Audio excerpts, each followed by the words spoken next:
Hi folks, my name is Mike Dobbs and I'm the host here for Government Matters. I'm also the executive editor for Reminder Publishing.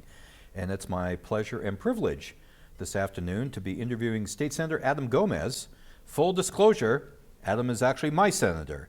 He represents where I live here in Springfield, as well as neighborhoods in Chicopee and West Springfield as well. Yes, sir. Thank you, Mike. Happy to be here. I'm glad that you're here. We have something to celebrate with Adam. He has just had his first piece of legislation passed through the Senate. Let's talk about that first. Let's talk about what that legislation is all about and how it came about. Absolutely. So in the beginning of when I first got sworn in, we go through this process where we're figuring out bills that we want to file during this time frame.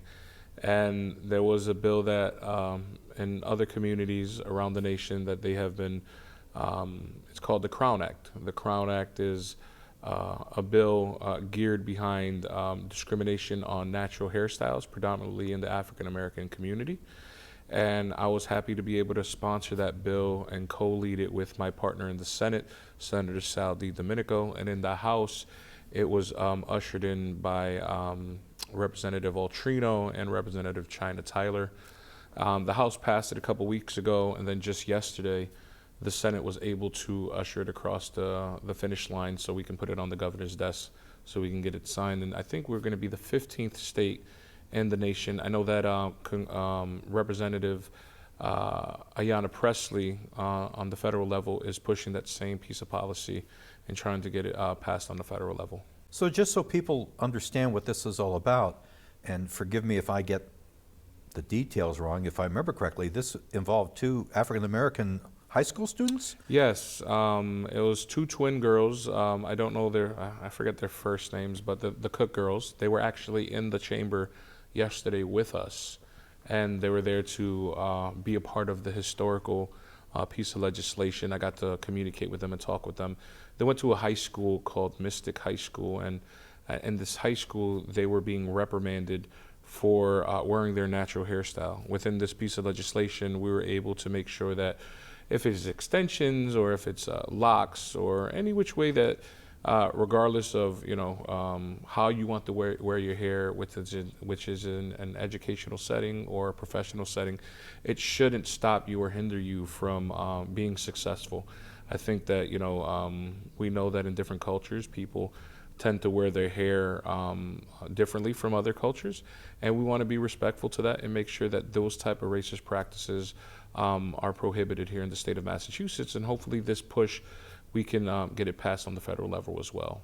I just find it remarkable that in the 21st century of this country, we actually find that because someone is wearing their hair in a particular manner, that is something that's criticized. I don't understand these things. I could not even begin to imagine the reason why somebody would be discriminated against because of having a hairstyle. Well, like myself, I think if I was blessed enough to have hair, I would wear it any way that I felt fit, that I feel comfortable with. And I think when going to work or going to school or even in sports events, that shouldn't stop you from participating or from working in that environment. Now you have another piece of legislation you mentioned before the interview that is now coming up as well. Can you talk about that? Yeah, absolutely. So in the House, just overwhelmingly, the Working Family Mobility Act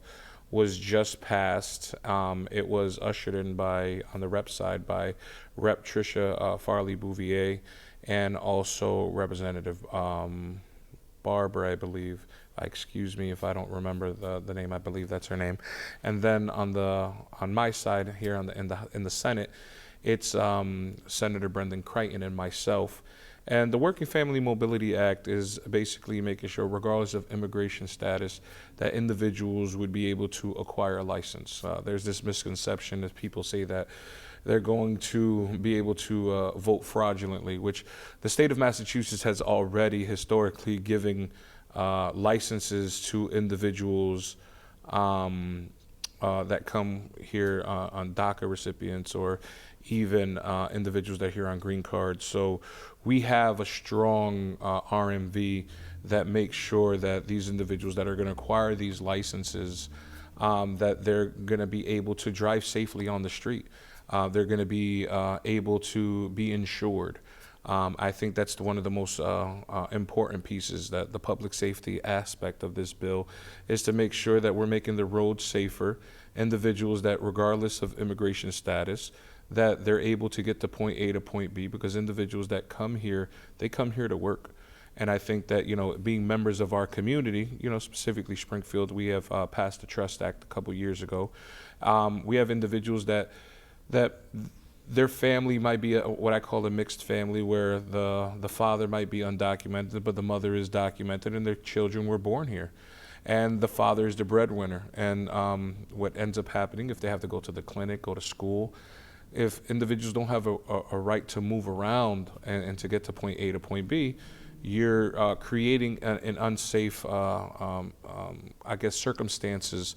And we want these individuals that live amongst in our community to, one, drive safely on the street, but at the same time to build that relationship with police, and to know that police is here to help them when in the time of need. Because, this immigrant community that lives here in Springfield, historically there is conversations and narrative and rhetoric that, they like to call them illegals. Obviously, we want to make sure that anybody that is accountable to the law should pay the right price. But essentially, we cannot do a massive deportation of individuals. But what we need to do is make sure that they have an easier pathway to citizenship while they're here. And if they're going to be a thriving citizen, tax-paying citizen, because a lot of these individuals that work up in the Connecticut River Valley up north into the farms, some of them do pay taxes, and there's a misconception that they don't. So I think this is a positive way for us to build a sense of community and make sure that individuals that live here can be able to travel safely amongst the rest of the citizens here in the great Commonwealth of Massachusetts. Has the State House fully reopened at this point? The State House is fully reopened. I had the pleasure of being part of the reopening committee on the Senate side. I was given that opportunity by the Senate President Karen Spilka. It was my honor to be able to advocate to make sure that we're keeping the Commonwealth safe, and also, making sure that the People's House is open. Right now, the doors are wide open. All advocacy groups and individuals can come into the building. It's on to you if you want to come with a mask or not. Some offices have different policies. If people want to meet with your certain legislator, they might ask you if you're vaccinated. We're still going to be moving forward. We just passed some extension of rules to make sure that some of us can still vote remote, because realistically, we're still living in a pandemic.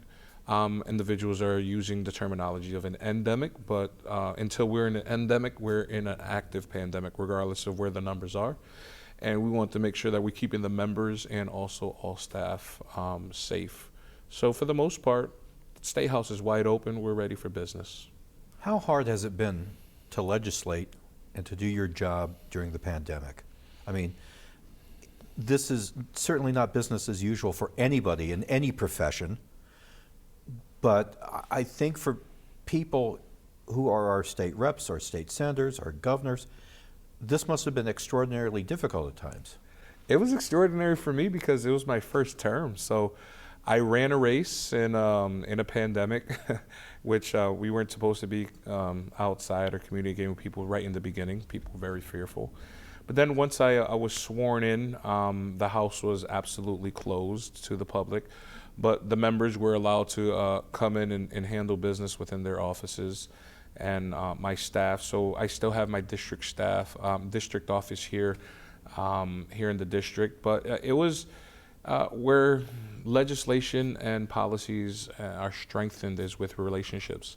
So it's very hard to build relationships via Zoom or via Microsoft Teams, which the Senate and the House elected to use other than other platforms. But honestly, it's been an extraordinary, humbling experience. But at the same time, I think a lot of new legislators suffered a little bit with the relationship building. But granted, in my case, I'm one of 40 versus if you were a House member, you have one of 60, and building those relationships probably would a little bit more tougher.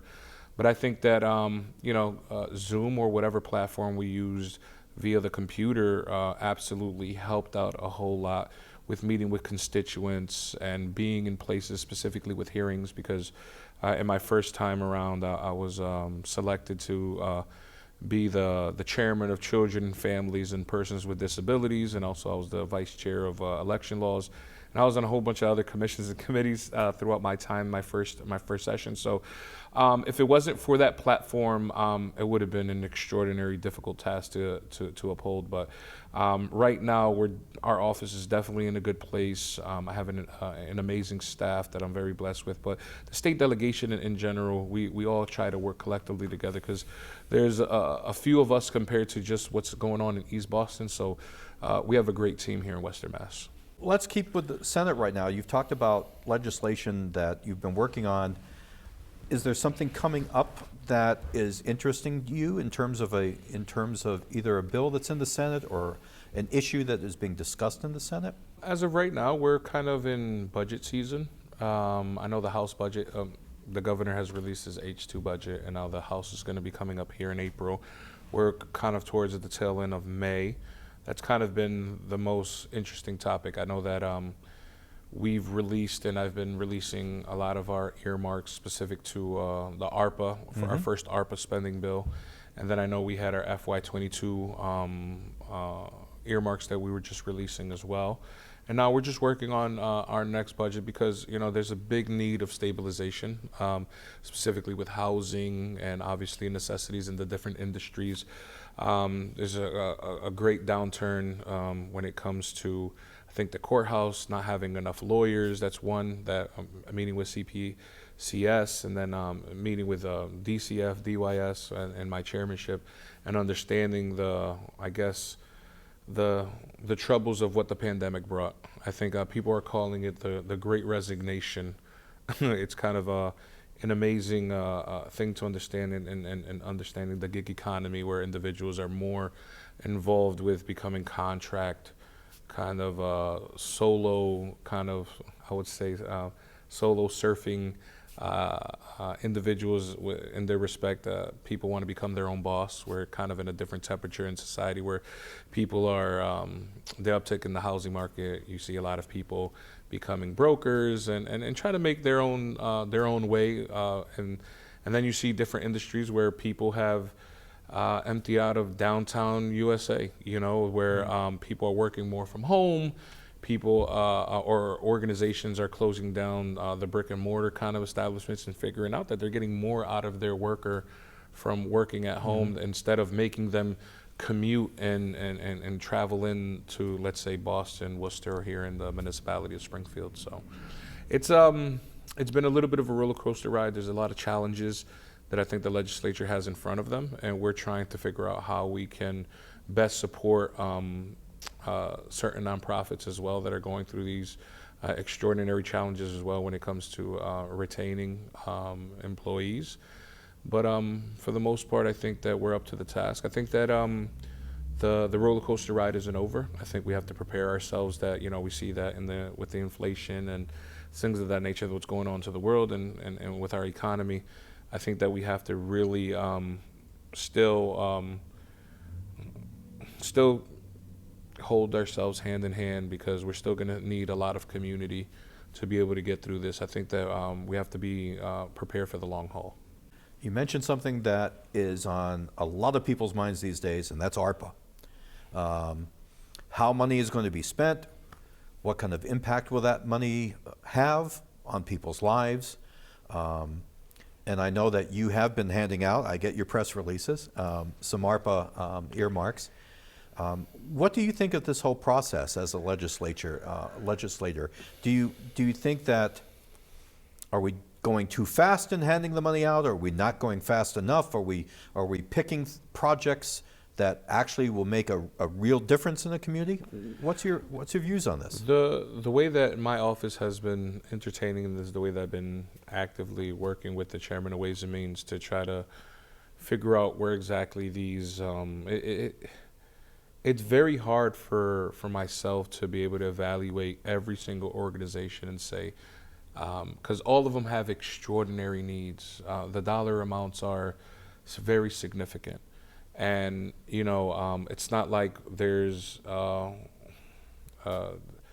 the check. It's not a blank check, and honestly, myself, I look at really grassroots organizations that are struggling, and then there's been organizations that have historically received earmarks and honestly seem over time that they can seem a little bit out of touch.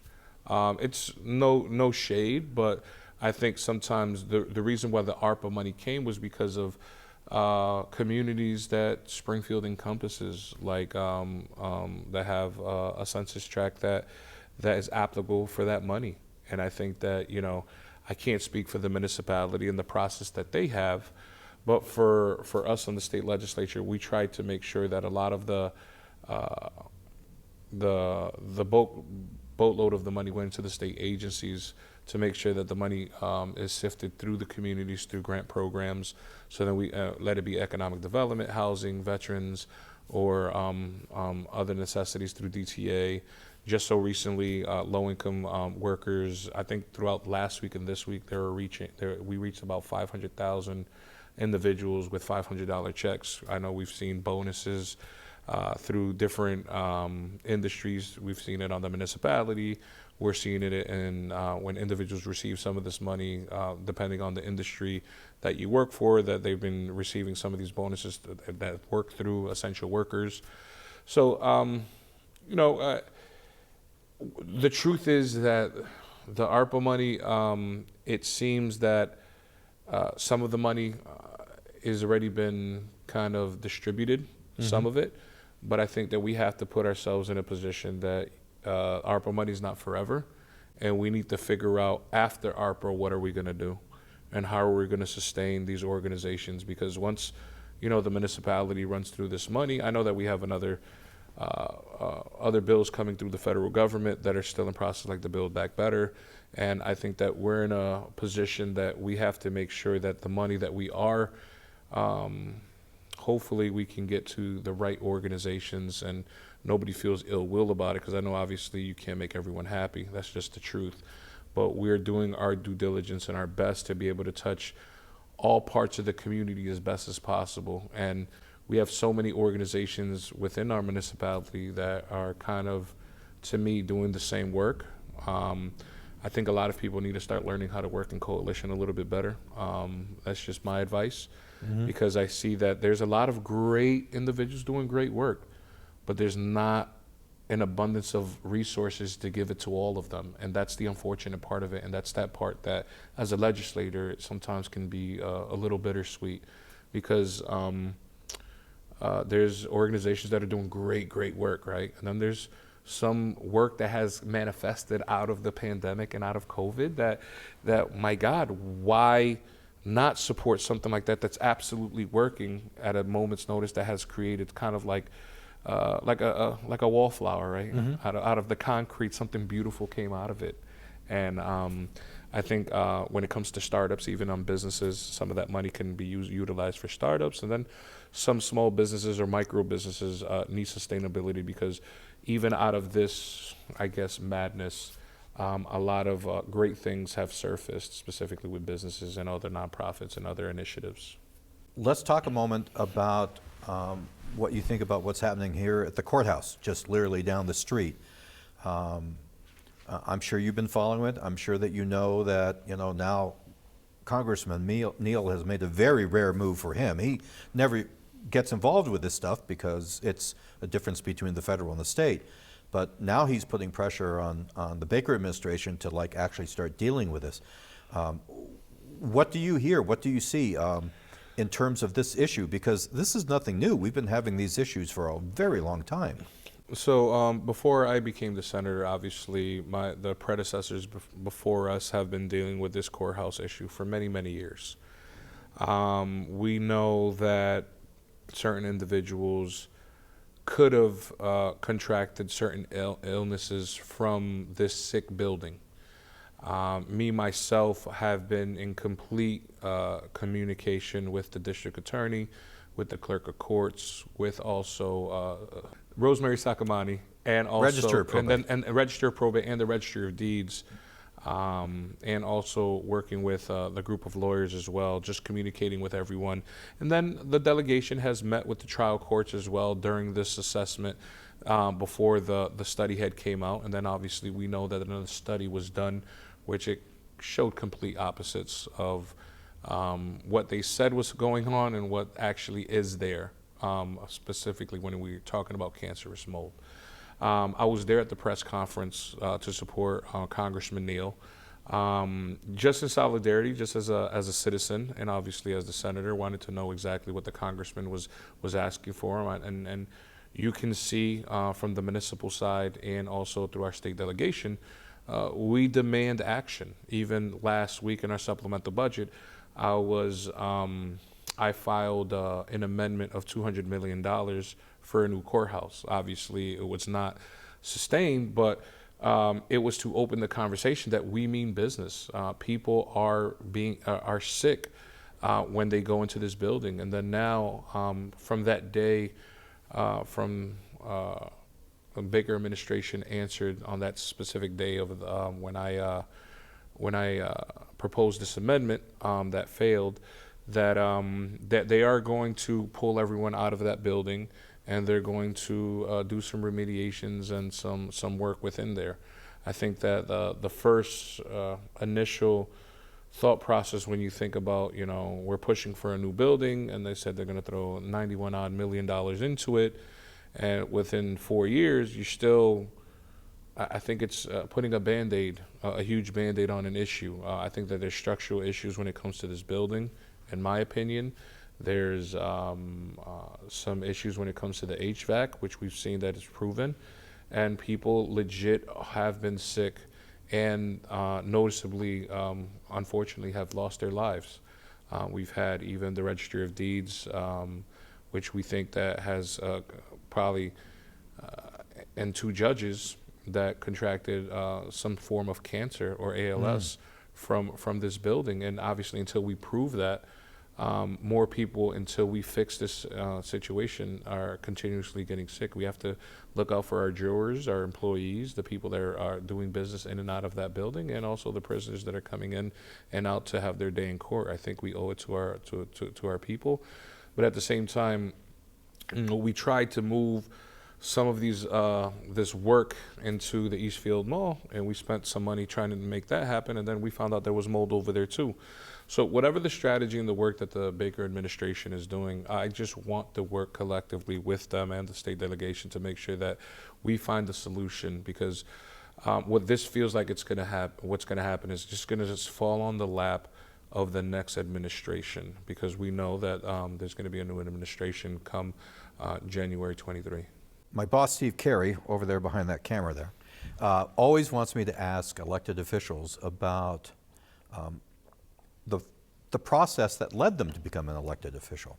Now, I know that public service is part of your family, because your father is well known, not only for his career in the military, but perhaps more importantly, as an advocate for veterans. And he's been a very loud and successful advocate for veterans. Absolutely. And coming from an Air Force family, I understand where he's coming from, and I applaud him. So I want to ask you, you served time on the city council, now you're in the State House. What does it feel like for you in terms of your journey of public service? And obviously, you're doing something that has already been established in your family of working with the public and for the public. It's been a very humbling experience how it kind of first started. Obviously, my father, when he moved here with Mom, so my mother actually is the original one that's here, born and raised in the city of Springfield. Her family came here in the 1950s to migrated to the North End to, I think it was a street called Bradford. It's still a small little street in front of the Greek Culture Center. And before they had brought in urban renewal, and that whole neighborhood was a black and brown community, and the highway came and gentrified that whole neighborhood. And then my mother joined the military. Met my father. My father was her drill sergeant. Go figure. Wow. And from there, my mother's father and my father's father, they both served in World War II, if I'm correct. And then from there, I was born in Springfield myself, but we lived off base in Fort Dixon, New Jersey. My father ended up retiring because he didn't want to. He was part of a special forces unit that they had stationed him in Fort Hood in New York, and he wanted to settle down because he had two children, me and my brother Manny. He just became a pastor.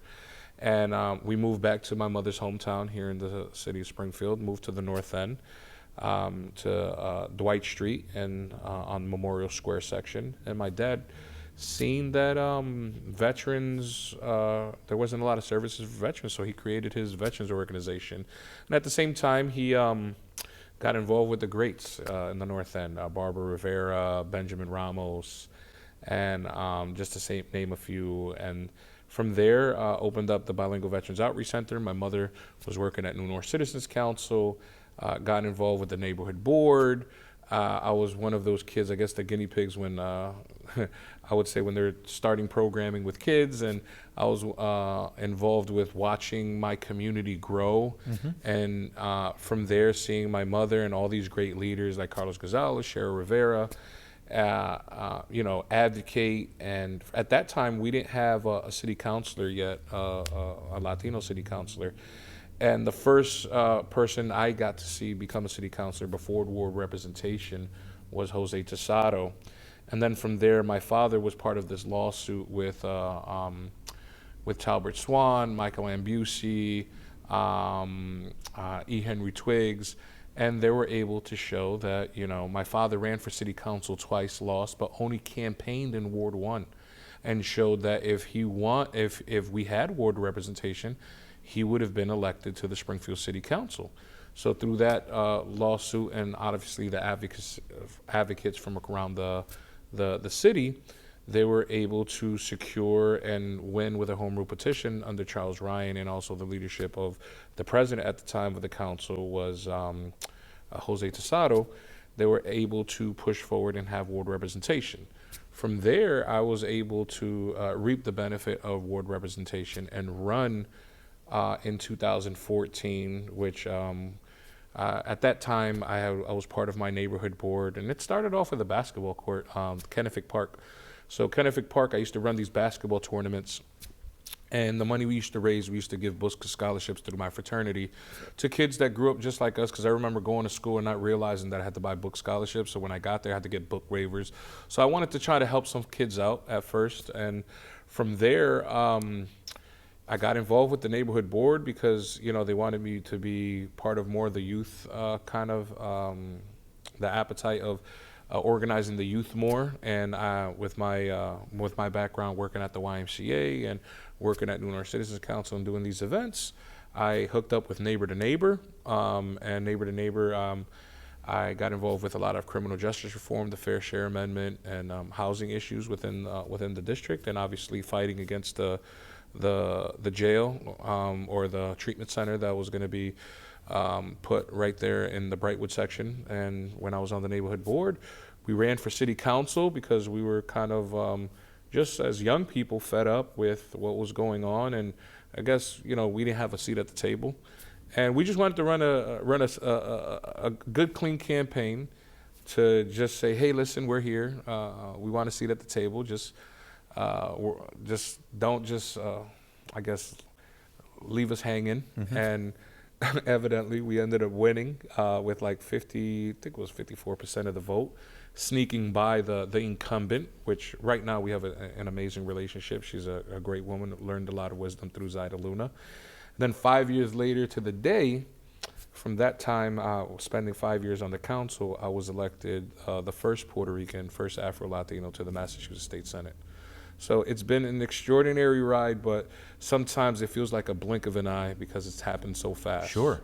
But if it wasn't for an individual that thought that I could actually believe that a change was necessary. His name was Jafet Robles. Tragically, he was murdered in 2017, which I've been working closely with the family and also the district attorney to find justice in that, and it's something that is very paramount to me in my life. Gun violence is what I made my maiden speech of. We know that gun violence has plagued our streets here in the city of Springfield, but at the same time, criminal justice reform is necessary, and that's what has driven me to and catapulted me to where I'm at today. But if it wasn't for my father taking a chance on in this city and making sure that not only the Latinos, but all people have a chance to have a seat at the table, and all these individuals like the great Michael Lambusi and who we still have with us, Talbert Swan, and individuals like City Councilor, the late E. Henry Twiggs, we wouldn't have a city council that's majority minority. Well, Adam, it's a pleasure talking with you, and I hope that we can do this again pretty Absolutely. soon. Because a lot of things are moving at Beacon Hill. We'd like to hear about them. We'd like to tell folks about it. And so, folks, you've been watching Government Matters here on Focus Springfield. I'm Mike Dobbs, and thanks for tuning in.